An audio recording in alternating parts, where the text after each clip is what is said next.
Hello, everybody. It is Tuesday, June the 24th, 2025. Week before last, we did a show with the very talented New Yorker writer, Evan Osnos, who has a new book out. It's called The Haves and the Have-Nots. It was based on a New Yorker piece he wrote a couple of years ago. Dispatches on the ultra-rich. Very different, the ultra-rich these days, from the late 19th century, early 20th century, rich American, Andrew Carnegie, who seemed to have a social conscience. In contrast with Carnegie, the very rich of the early 21st century seem to be like Jeff Bezos, who's getting married this week in Venice. Not a very popular man in Venice, although I don't suppose he cares very much. It seems as if most of the ultra rich these days are like Bezos and Musk and others. They enjoy spending their money, but there are some old-fashioned ultra rich, and the one, of course, who comes to mind most of all is Bill Gates, the co-founder of Microsoft. Used to be the richest man in the world. I'm not sure if he is anymore, but he's always in the top 5 or 6, and he recently announced that he's giving away $200 billion. And much of it will go,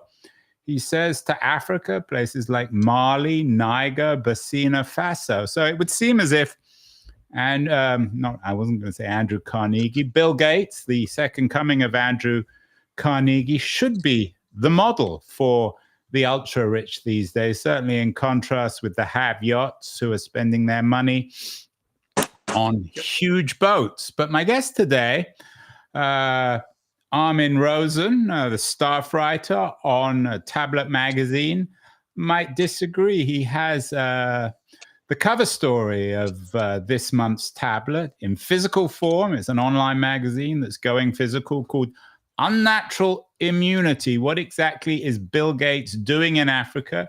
Which is in some ways quite skeptical of Gates' strategy in Africa. Armin is joining us from Prospect Heights, where he lives. Armin, is that fair? Is your piece somewhat of a shall we say, a hatchet job on Gates and his strategy in Africa and his supposed generosity in giving away so much money to what most of us still think of as a poor continent? Yes and no. I looked specifically at Kenya, where Gates has spent about $5 billion of his own money in the last 25 years, which is a staggering amount of money in any country. But then it turns out that nearly $1 billion out of that is for an organization called the Alliance for a Green Revolution in Africa, which was basically founded on the initiative of Gates and a second American philanthropist, whose entire purpose is sort of to bring technologies and methods to African farming that the Africans themselves don't actually want. So a lot of his philanthropy either sort of goes towards bringing his own solutions to these places, or his money is spent in such a way that there isn't a lot of consultation with the people that he's actually trying to help. And then that's leaving aside the larger debate in the development field, which sort of predates Gates's work. It's existed in some way for the past 30 or 40 years, which is what actually works. When you see improvements in a place like Kenya, is it the result of interventions from rich donors? Is it the result of public policy? Is it just that as places become richer, the market solves problems that no policy or no donor can? I mean, these are real debates that exist in every context, and you can apply them to Gates's work as well. I mean, there are things that he's done that have obviously done a huge amount of good and have probably made a massive difference. I mean, Gates has funded the vaccination of, I think, over 2 billion people by now.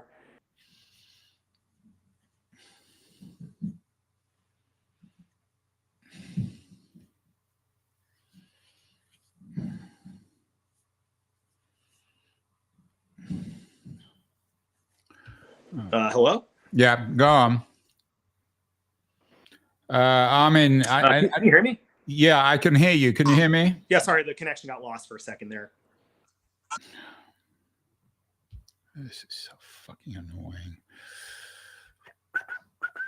Hi, can you hear me? Can you turn your thing's been turned upside down?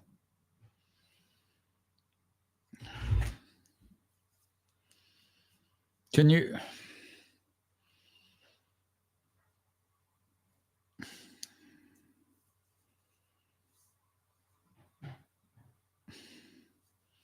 Can you see me all right? Can you hear me?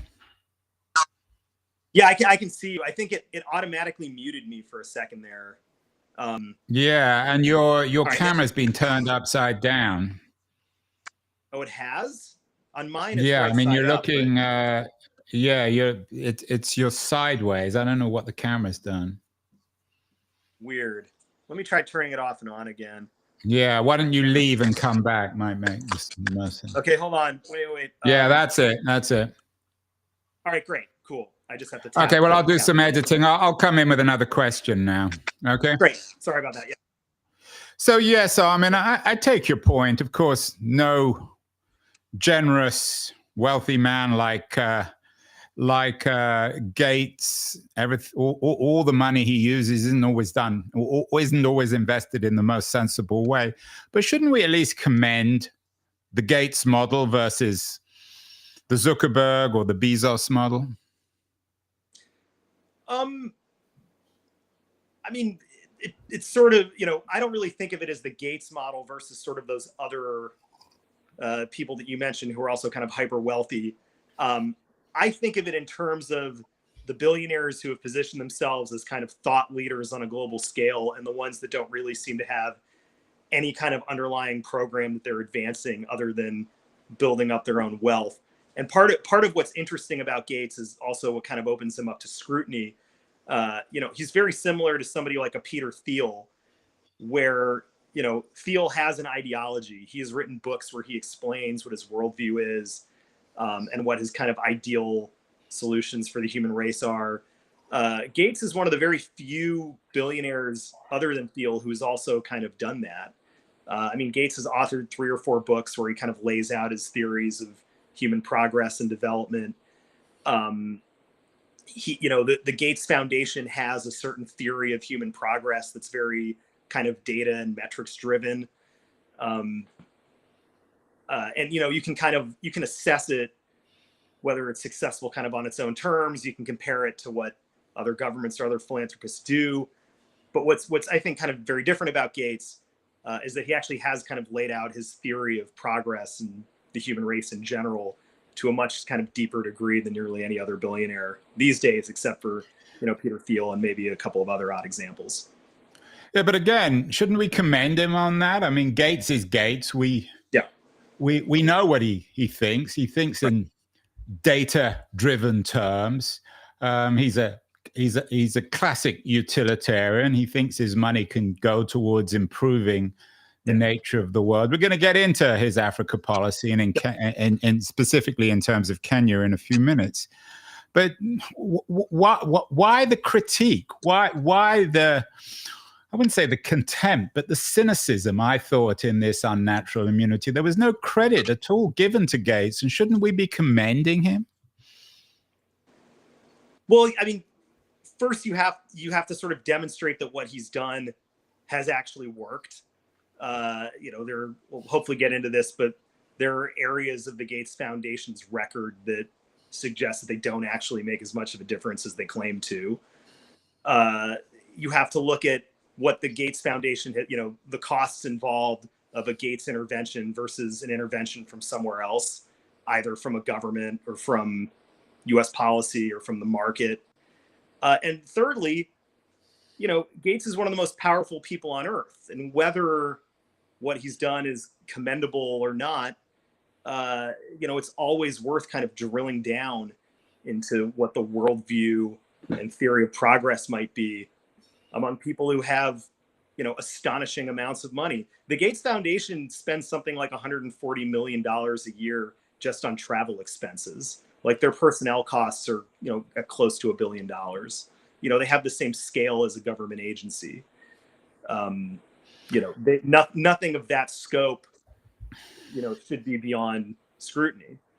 I take your point, but again, so what? Particularly in an age where now, for example, one of the things I found, and this is particularly relevant in the context of the Gates Foundation, US aid cuts as a consequence of Doge and Trump are impacting the fight against HIV in Kenya. As the American government withdraws from its global commitment to things like USAID, then all that's left is Gates. So whether or not his foundation may overspend or spend too much on travel isn't really the point, is it? Well, I make this case in the story that Gates, whether you like him or not, actually does represent the future of international aid. In this day and age, individuals can act with a freedom that governments don't even really have anymore. In one of his books, Gates mentions that he had a process for basically instantaneous approval of grant applications where it would be done in a single email between himself, Melinda, and the CEO of the foundation.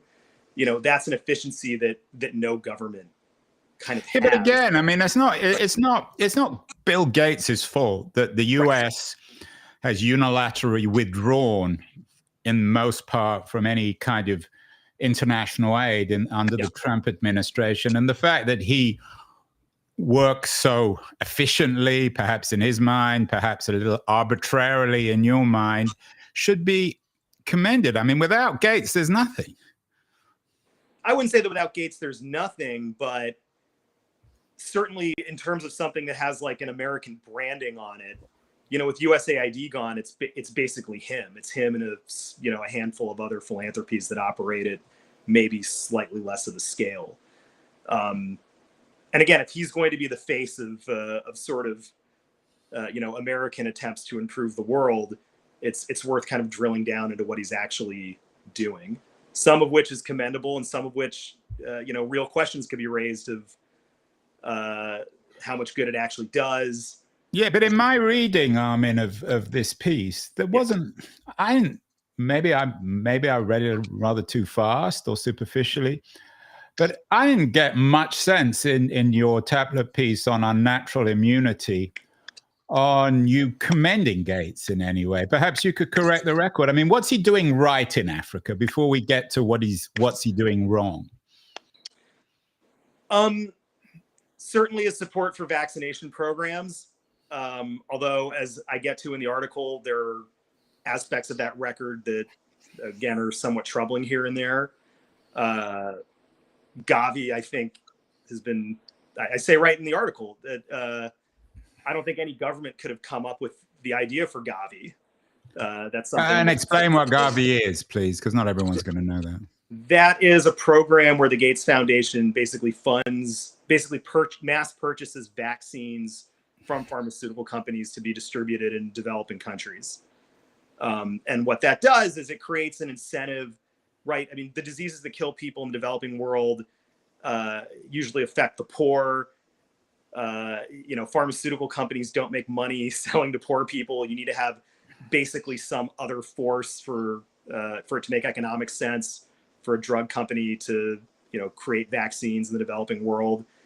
So the Gates Foundation has kind of served that role, of creating a market incentive to produce these vaccines while also distributing them, in places that they wouldn't otherwise reach. That's good. That's very good. That's a program with a track record that seems pretty positive to me. But that's not all that he's doing. No, and I take your point, and I think your piece in some ways is useful. You're reminding people that not everything. He's not Saint Bill Gates, although I'm not sure he ever has thought of himself or has been marketed as Saint Bill Gates. What's his philosophy then? Is he a classic utilitarian? How do you, or is the comparison with Carnegie, for example, appropriate? What's his thinking about making the world a better place? I mean, my understanding of Gates is he spent the first half of his life making money in a rather immoral way, certainly wasn't much liked in the tech community, and he spent the second half of his life giving it away. Is that a fair way of his philosophy, of his way of thinking about his life? I think there's kind of more consonance between the first and second half of his career than people tend to realize. I mean, if you look at how Microsoft kind of became what it became, it was because Gates recognized kind of very early on, that computers were going to be a democratic sort of technology. right? When he kind of came on the scene, computers were mostly used for scientific research, for kind of complex government projects, things like that. Gates kind of made it his goal that every personal computer, or every microcomputer, as it was called back then, would run Microsoft software, right? I mean, the internal motto of Microsoft in the early 80s was, I think, a computer on every desktop running Microsoft software. And he achieved that. He achieved sort of maximum scale through a combination of rapaciousness and determination and just kind of sheer vision. And I think he's applied a similar kind of philosophy to philanthropy. Spend as much money in as many places as possible, embed yourself in as many different kind of international aid bureaucracies as you can, achieve a kind of size where you can sort of operate more like a government than like a philanthropy, where Gates can go anywhere on Earth and he's treated essentially like a head of state. Well, that's natural. Are you suggesting then, I take your point on the Microsoft piece of the narrative, that he was trying to be a monopolist? I mean, that's what all entrepreneurs do. Peter Thiel laid that out in his book, 0 to 1. He was quite clear and honest about that. That's what it's inevitable. It's unavoidable. You want to control your market. But are you suggesting that Gates and his Gates Foundation, he's trying to be the only aid guy in the world, that he wants the Gates Foundation to be the last foundation standing? Does he use his money and his power and his political might to crush other philanthropists? Is he competitive in that sense? I mean, he spends more money than any other philanthropist, which arguably has the effect of crowding out other philanthropists. Yeah, but that's because he's got more money and he's more generous. He's choosing to use the money to send to Africa rather than obscenely expensive weddings in Venice. Right. That's to his credit. But again, you have to look at what the impact of the programs actually are. It's useful to look at whether the people who are receiving his help feel as if they need it or even want it.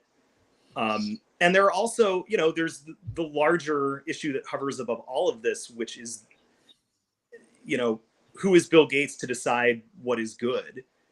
There's maybe I don't know if you've heard of William Easterly, the economic historian who's written quite a bit about this, about the idea that, aid and development historically has been used to sort of impose, external philosophies and political programs on people who don't necessarily want them and who aren't really asked. The other sort of example of this more recently is somebody like Jeffrey Sachs, a development economist who worked a lot in very poor countries in Africa, had sort of a theory of improving, development at every level of society. And the result was that he could never prove that he had ever helped anybody at all. These are precedents that really kind of make it worthwhile, not to sort of take Gates, or not to take anybody at their word that they're helping anyone. Well, I want to come, because I know you spent you're the staff writer on Tablet, which is a nice gig. You spent some time in Africa, so you've put your feet on the ground on this one. So I want to get to what you learned in Africa, particularly in Kenya, because from the piece, I get the sense that there are a lot of Africans and Kenyans in particular are not particularly keen on Bill Gates. But before we get there, I mean, he wants to make the world a better place. Is that fair? I mean, there's nothing. I'm assuming you're not arguing that what he says and what he does are different. Yeah, I do think he wants to make the world a better place. And this is kind of where I part ways with other, I guess you could call it, critics of Gates. I don't think he has any kind of hidden agenda. I don't think that he's out to just kind of make money for himself. I also don't think that he's out just to launder his reputation. I think his interest, by all accounts and everything that I've read, his interest in these issues actually is sincere. He actually does believe that he can improve the world, and that's what he's out to do. But again, your intentions don't necessarily exempt you from scrutiny. That goes without saying. What are his politics? I mean, I know he's not necessarily particularly popular, certainly on the right. I'm sure he's not enormously popular either on the left. Does he have a politics in your research on him? It's very interesting. I mean, he's clearly like a bit more liberal. He was kind of a big spender on the Democratic side in the last election, but that was the first election that he had really gotten involved in as a donor. He keeps up a relationship with Republicans on the Hill. He spent 3 hours meeting with Donald Trump between, in the time between the election and the inauguration this last time around, although he did not seem to have had much of an effect on him. Well, Trump will meet with anyone, right. certainly richer than himself. So that tells you nothing one way or the other, doesn't Right, it? but it still shows that Gates was willing to kind of make the case to him. And Gates also didn't mind it getting out that this meeting happened. Well, I mean, it's not like meeting. Do you think that he was mistaken to meet with Trump? No, the president of the United States has a huge effect on the issues that Gates cares about. It would have been silly of him not to have met with him. What about the comparison with Soros? How does he compare and contrast with Soros? Soros's son now is involved in seems like a competitive marriage with Bezos. Are there equivalents between Soros and Gates, or is Soros to the left, obviously, of Gates? Soros is certainly to the left of Gates. Gates's foundation is larger. He's got about 4 times more employees than Soros does. Gates is not a political spender in the same way that Soros is. Soros's political philosophy come from his own very particular experience in the effort against communism in the 80s and early 90s. Soros is, he cares a lot more about sort of the political environment and the political landscape, right? The idea of the open society. I don't think that Gates really cares about that stuff at all. And in fact, one of the things that sort of shocked me working on this piece was the amount of money that the Gates Foundation has given to various Chinese state entities over the years. It's something like $450 million based on my count. Where's that money going to? Why are they giving it to Chinese state entities? Some of it went to actual agencies of the Chinese government, mostly around healthcare, family planning, things like that. Some of it went to some very bizarre recipients.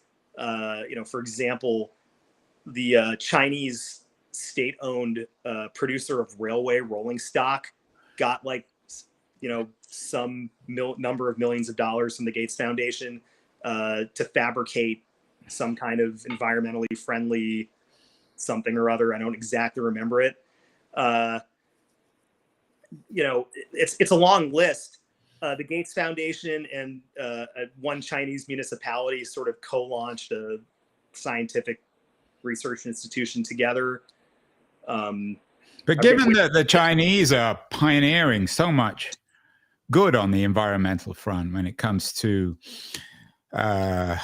electronic EVs and many other initiatives, why should we be suspicious of that? He's not donating to the Chinese Communist Party. I mean, he's a liberal globalist, isn't he? In a very traditional sense, he will give money wherever he sees things making the world a better place. Now, it doesn't always result in the world being a better place, but he's not donating to autocracies.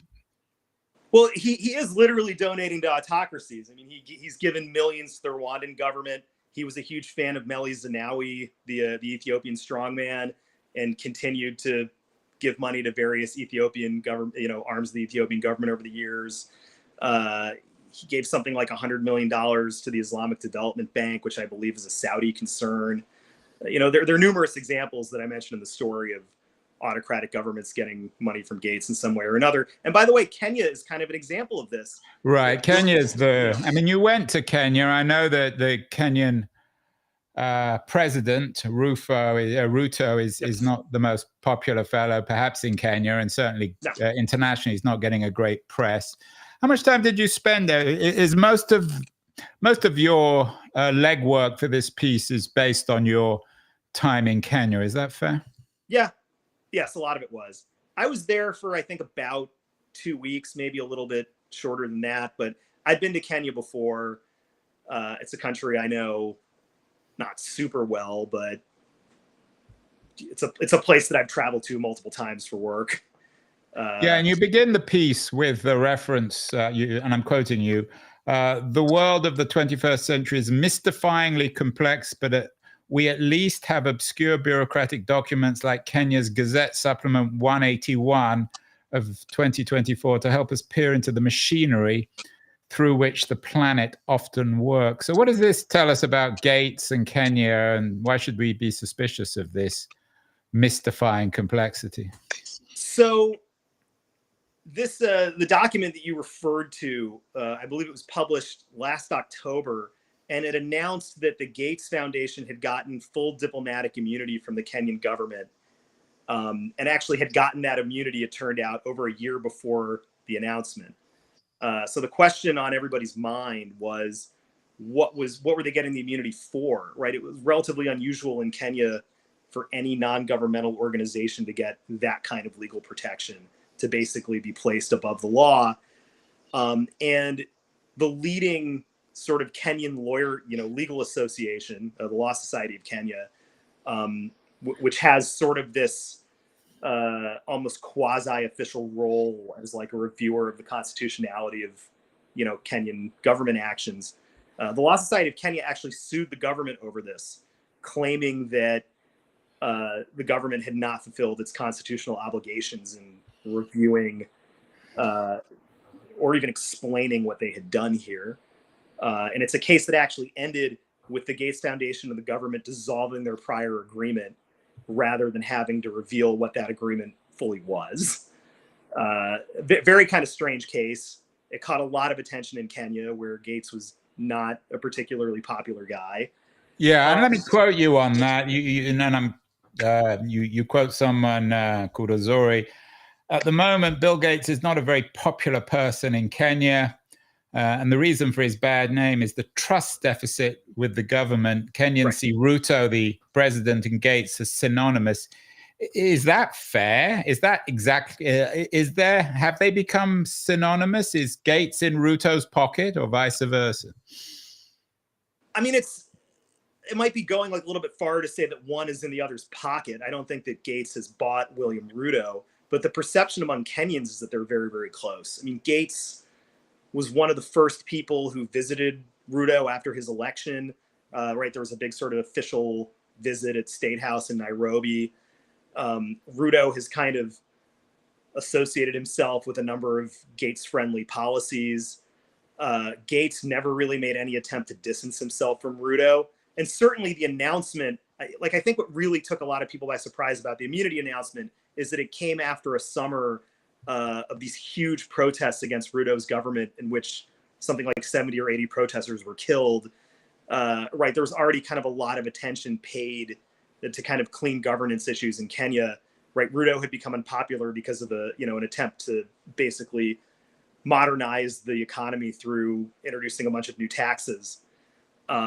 So in the midst of really sort of enhanced skepticism of Ruto, the government announces that it's entered into this agreement whereby the Gates Foundation is basically above the law. And again, nobody knew why. It didn't really make the article, but I met with the head of the Kenyan Medical Association, who you would think would be exactly the person who would have been read in on this. And even he said, I have no idea what this is about. I met members of the Kenyan Senate who said they had no idea what this was about. So in the piece, you talk about the debt, and Right. And I'm quoting it. Kenya's sovereign debt, which has quadrupled over the past decade, and now stands at about $84 billion, which actually isn't that much compared to the US debt. Right. Yes. Yeah, what's Gates's role in that? Why is Gates being blamed for Kenya's debt? He's not being blamed for it. The point that I think the Senator Omtata was raising there is that the Kenyan system is extremely opaque. Things happen at very high levels of the government that don't seem to have any legality to them. Right. This is a point of really sort of deep distrust of public institutions in Kenya at a level that we don't even have here. And then in the midst of that, you have, the very highly disliked president, giving a very serious benefit to a foreign billionaire. at the same time that a lot of Kenyans perceive external actors like the IMF as basically writing the country's economic policies.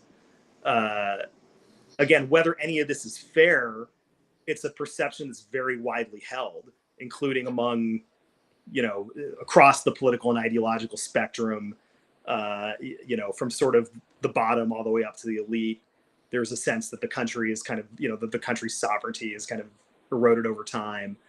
And Gates has done nothing to sort of combat this, and instead has, deepened it through this, controversy over the immunity case.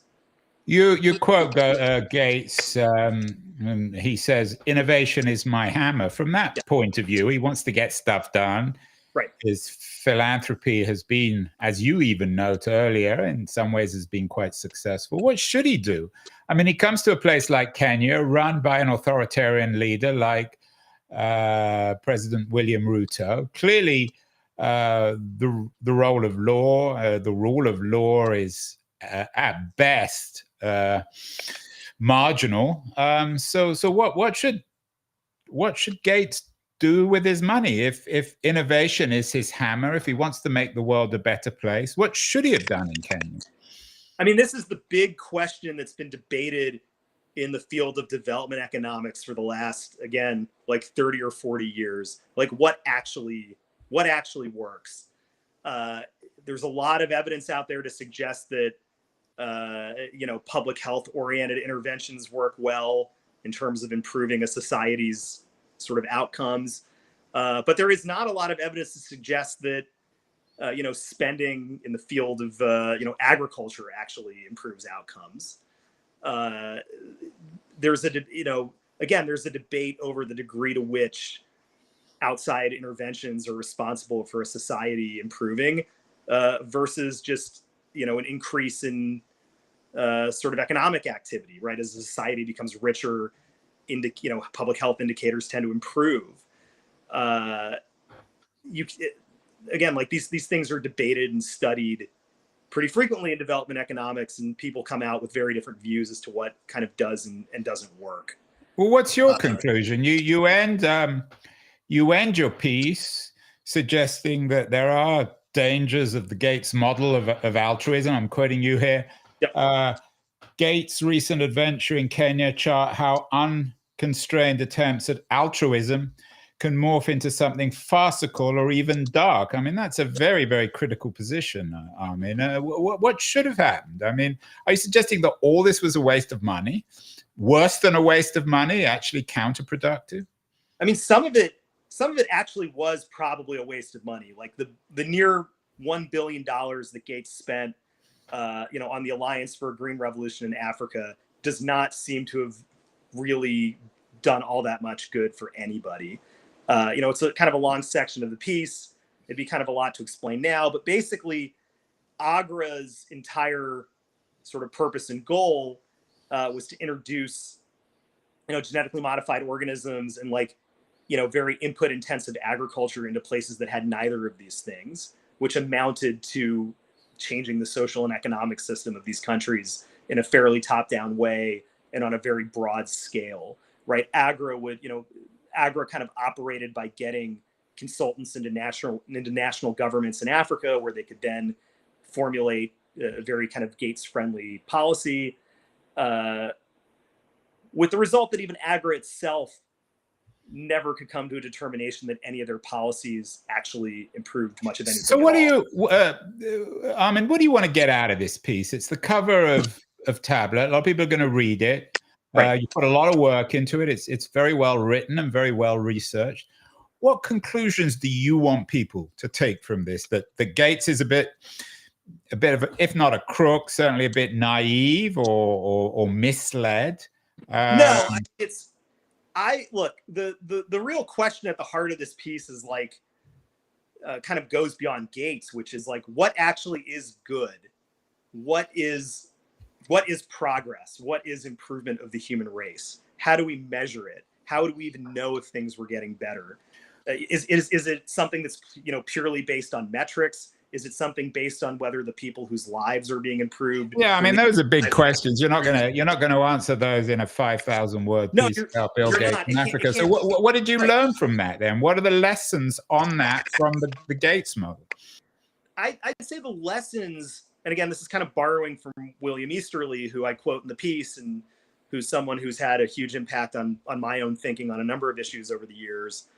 That really, it's the democracy and the openness of a society that matter. You have to have sort of the social and political elements in place for there to be what we would consider to be progress. But isn't that chicken and egg? I mean, to put the money into a place like Kenya, which is still a much more of an open society than other parts of Africa. Yeah. I mean, even Tanzania, which borders it on in the east. I mean, to make it a richer country is what Gates is trying to do. I don't know that he's necessarily trying to make it a richer country, though. I mean, this is another thing that's very strange about Gates's activities in Kenya. He's largely bringing solutions that nobody there really seemed to want very much. Who's determining the policies? It's not Gates himself. Does he have lieutenants who you think are short-sighted, parochial, corrupt even? I think corrupt is probably going too far. He certainly has lieutenants who are not kind of widely known among Kenyans themselves. And again, this is a foreign organization that's arrived to basically transform major aspects of life in this country. Like, it seems minor to us that introducing genetically modified organisms would have like a huge effect on like the social system of rural Kenya, but it turns out that it actually kind of does. An economy, an agricultural economy that's based on, seeds that come from abroad, where the seeds themselves are grown under a license with a large corporation, is very different from an agricultural economy that's based on, seeds that the farmers grow and use themselves. Seems strange to us, but on the ground, it turns out that the changes that Gates is advancing, aren't just at the level of, we increase output, that means that farmers have more food to sell, et cetera, et cetera. It turns out that it's actually far more complicated than that. It's always more complicated. You've mentioned William Easterly a couple of times. Yep. Does he have positive models of philanthropy? Are there examples of ways in which rich people from the West have invested their money more successfully in a more effectively altruistic way? Of course, there's a movement now with its home at Oxford, the effective altruists. Sam Bankman-Fried was perhaps not the pin-up boy of that, but was deeply affected. So are there other models of people who are doing a better job than Gates? That's a good question. It's funny, like in a lot of my writing about development economics, I mostly kind of focus on the negative examples. I wrote quite a bit about I take your point, but what? I just don't get the point. If you've got no positive models, are you just saying you shouldn't give his money away? Well, look, the largest source of, what we would consider aid in most countries is actually remittances from abroad. It's actually markets that improve societies. It's the integration of markets with the rest of the world that tend to kind of lift them up. And in my experience traveling around some very poor parts of the world, people often know how to survive just fine without a ton of outside help and without people explaining exactly. But it's not either or. I mean, there's no reason why you can't have money coming in from Kenyans overseas and also Gates trying to do good in Kenya. Right. That's true. But it turns out that one is actually like far more of a driver of progress than the other. It turns out that the things that improve societies often are not the result of any one single person's initiative. I mean, like one of the kind of digs against Jeffrey Sachs is that, it turned out that in places where he worked, where you could see economic improvement, it was largely because of the arrival of very cheap cell phones.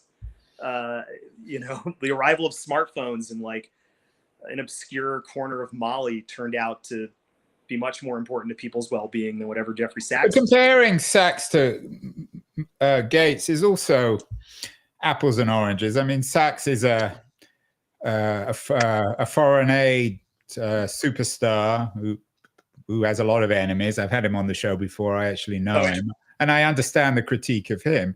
But right. Sachs is not giving hundreds of billions of dollars of his own money to making the world a better place. So he's not really comparable to Gates, is he?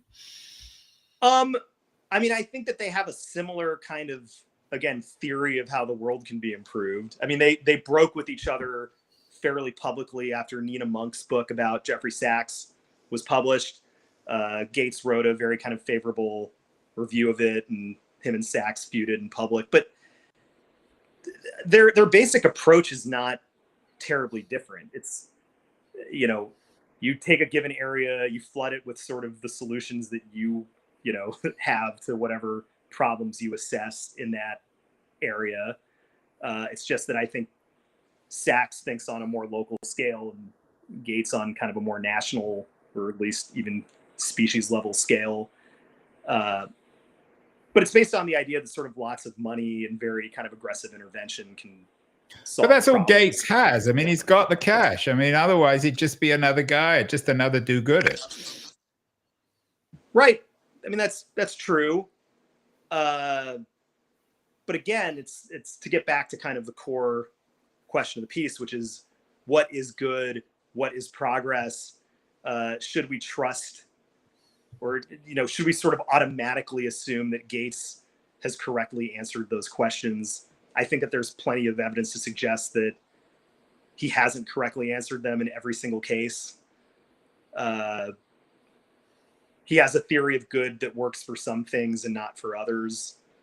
He has some very real blind spots in where he spends his money and how. Yeah, none of that's surprising. I wonder if, I'm not sure if you mentioned this in the piece, I wonder if a better critique or an equivalent critique would be that given all the social problems, the economic problems, the inequality, the poverty, the homelessness, the environmental decay, the infrastructural crisis in America, on the West Coast, in Seattle, in California, it'd be better off just putting his money into the United States. Is that a credible critique? So I didn't really address this in the article. This has been kind of discussed at length in a recently released book by Tim Schwab, who's a writer for The Nation and a few other kind of lefty outlets. Gates has spent a lot of money in the United States, often on projects that even he admitted did not pan out. Gates spent billions upon billions of dollars trying to reform education in the United States, decided that that his efforts had actually been a failure, and kind of ended that as a focus of his philanthropy. He does spend a lot of money in the U.S. as well. Yeah, but not as much on Africa. So finally, Armin, it's an interesting conversation, an important conversation. If we got Bill Gates on the show and you had an opportunity to tell him what you think he should do with his $200 billion, well, what would you tell him? What's a better way, given you've spent some time in Kenya, you've talked to a lot of people, what advice would you give Bill Gates? I mean, the advice that I would give Bill Gates is basically to stay away from political figures and regimes that have any sort of whiff of being anti-democratic at all. But isn't that, jumping in here, isn't that absurd? Because then you would basically pull out entirely of Africa. Not necessarily. I mean, even within Kenya, there are places you could spend your money that don't seem to be endorsing the policies or the personality of leaders that Kenyans don't seem to like. There are ways of kind of getting around this that Gates hasn't really adequately explored in a lot of places, I would think. But in a place like Kenya, where you have an authoritarian leader like Ruto, who, how would you do that? I mean, Kenyan society, as I write in the piece, actually has like very strong kind of free speech norms. It's a society where there's a lot of kind of active criticism. It's a very kind of educated, society by African standards. Gates has given some money to the University of Nairobi and, to sort of like higher education in Kenya, but he's given a lot more money to institutions like Agra that don't seem to do a lot of good. You would sort of focus on institutions that Africans have kind of built themselves. He spent quite a bit on sort of financial access in Kenya. Basically, how people can, who don't really have connections to formal markets can connect to them. But again, that's kind of odd to me because Kenya is where basically mobile money began. M-Pesa is a Kenyan invention, and it's now used. Not only is it used all over the world, but it became kind of the model for every other kind of cashless system in any poor country you'd visit. It turns out that these societies can kind of solve their problems on their own. Well, there you have it, Bill Gates. If you're listening, if you're watching, you should be. Armin Rosen is one of your more articulate critics. His piece on natural immunity, what exactly is Bill Gates doing in Africa, is the cover story. It's the first physical version of Tablet. Impressive work, Armin. Very well written and researched. I'm not entirely convinced, but what do I know? Thank you again, and we'll have you back on the show. Still much more No one should be entirely convinced of anything. It's you'll buy some of what I say. They're good objections to other aspects of it too, but you should never completely agree with anything. Is kind of how I view things in general. So couldn't agree more.